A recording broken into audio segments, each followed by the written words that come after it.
god, he pulled a doozy of a chapter this time.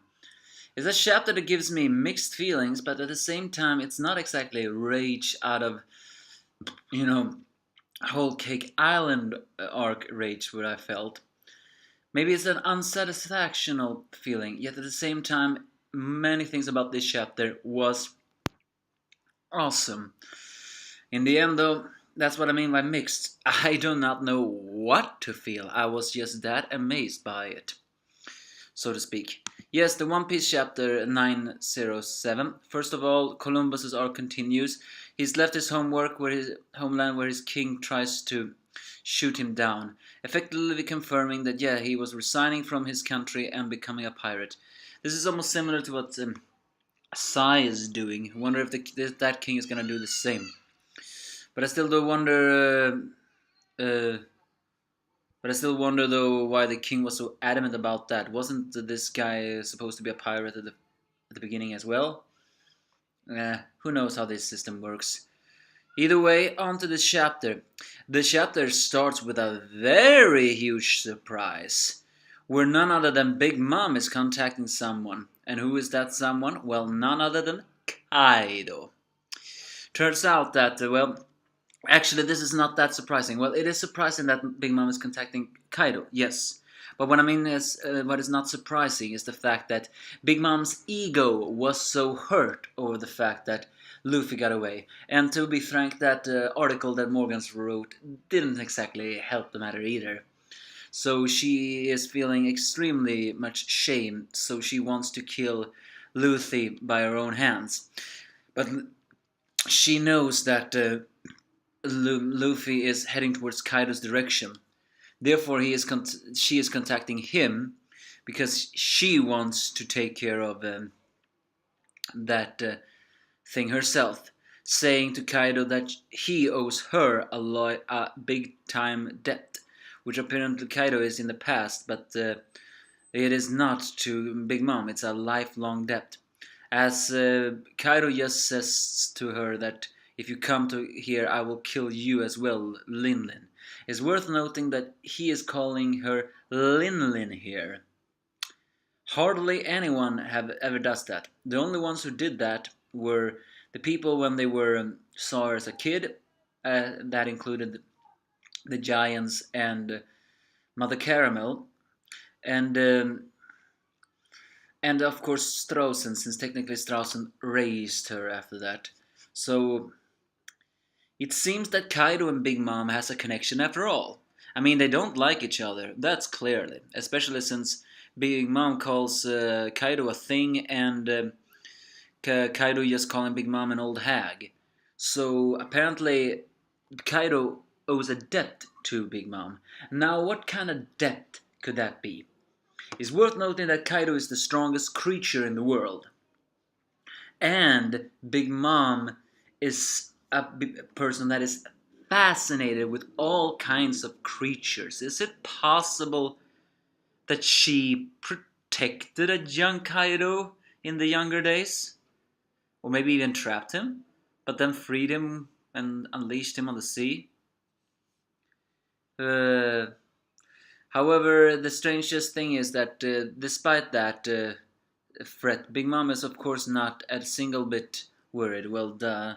She seems to be an iron balloon. So she is saying to Kaido, let's stay friendly on this. And like good old times. So whatever past Kaido and Big Mom has, we do not know. Of course not yet. However, two Yonkos maybe teaming up for the Wano Kuri arc. People. Remember what Uda once said? That he was gonna make an arc that we're gonna look Marineford look pale in comparison. Are you telling me that the Wano Kuri arc is that arc? Because think about it. Two Yonkos, and that's not a... And yeah, I know that saying that doesn't matter. Sorry.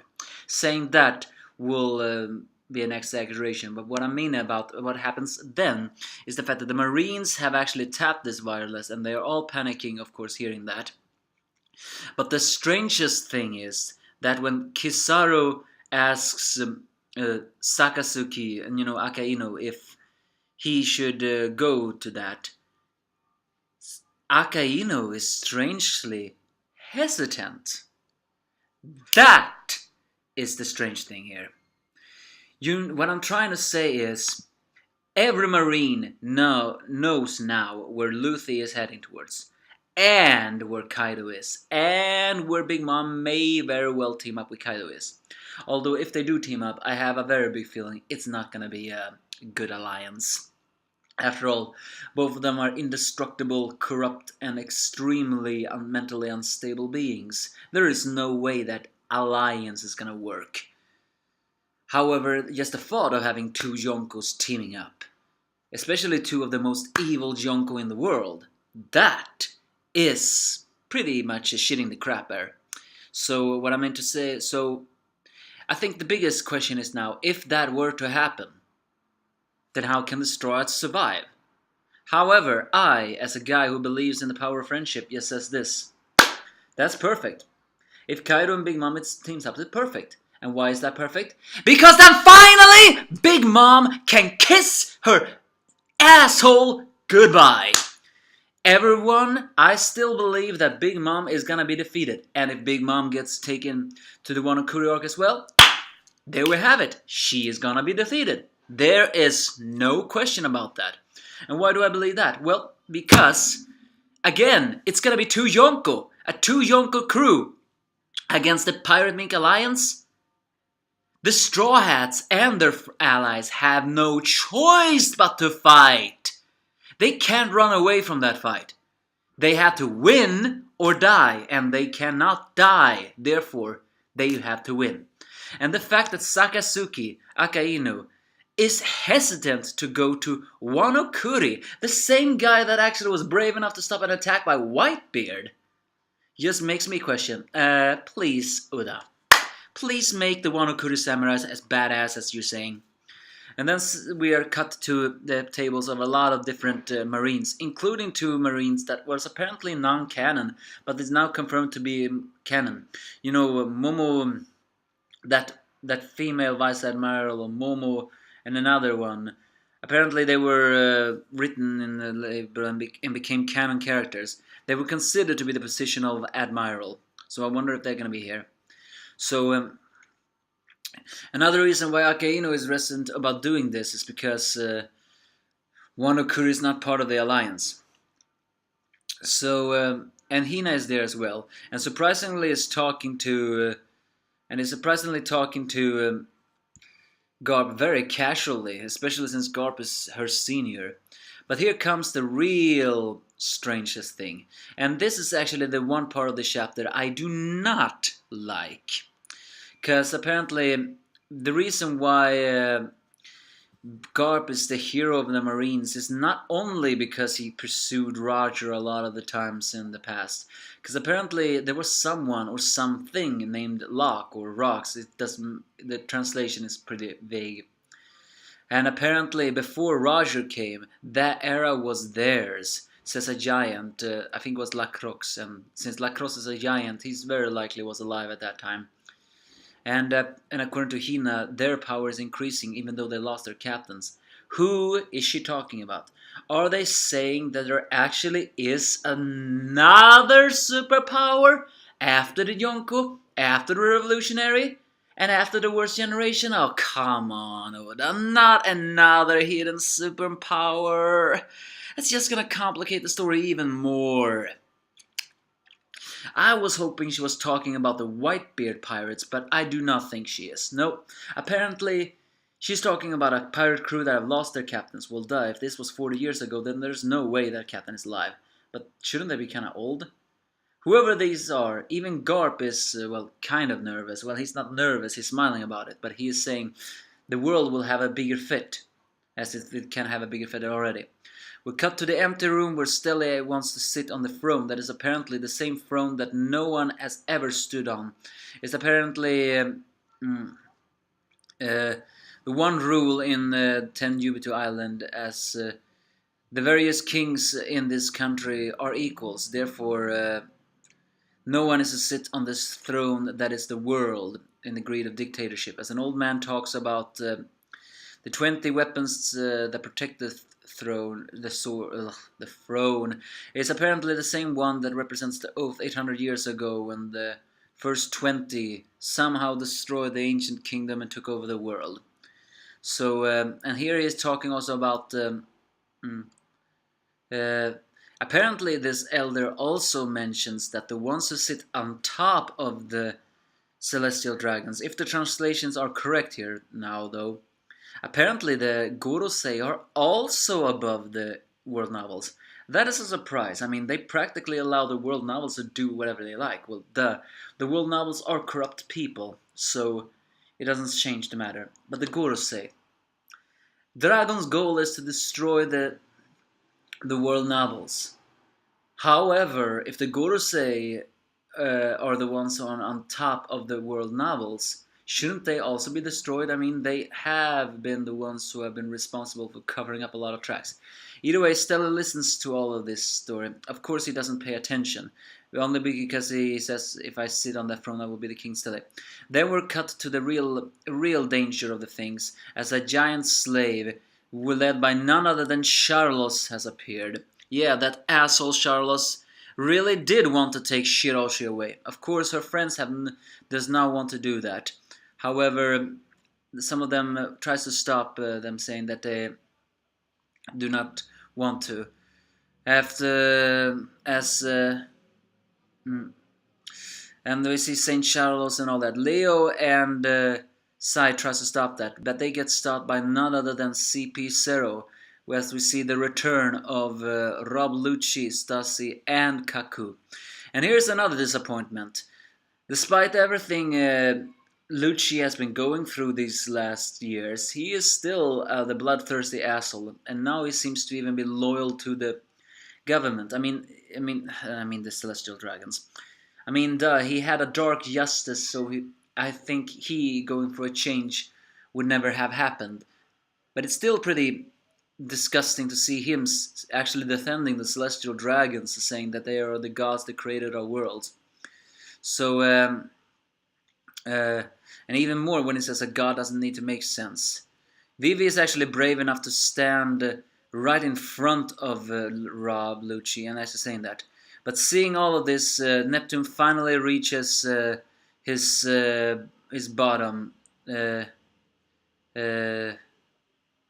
um, and actually curses the humans um, about all of this. But Shiroshi is only saying to her father not to hate.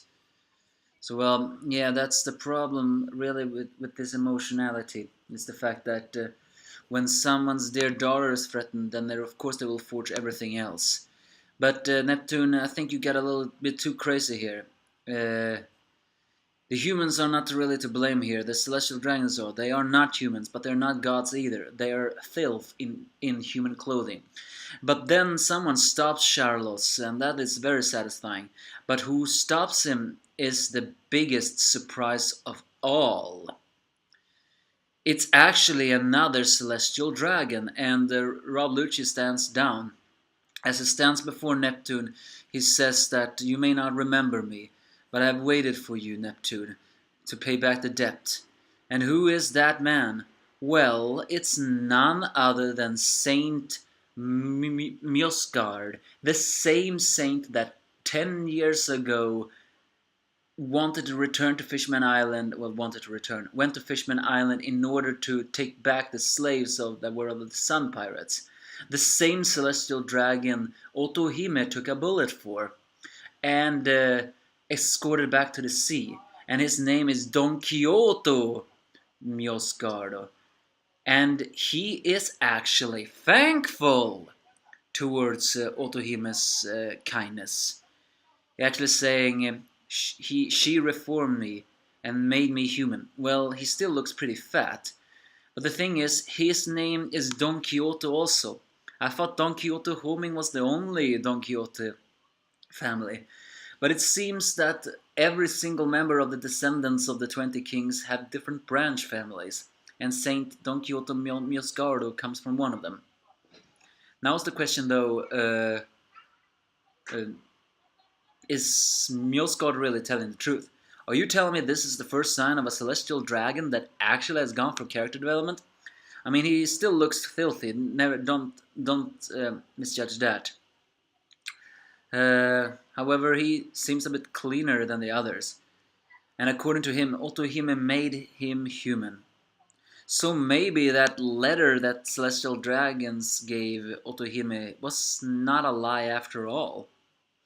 But the chapter ends with a very big surprise as we see the Gorosei reading the newspaper and welcoming a guest in a coat, saying they made time because it's him. And who is that person that is wanted to talk about a certain pirate? None other than Shanks. Yes, the Gorosei were corrupt enough to even let in a Yonko into the Holy Lands. Man, they're hypocritical.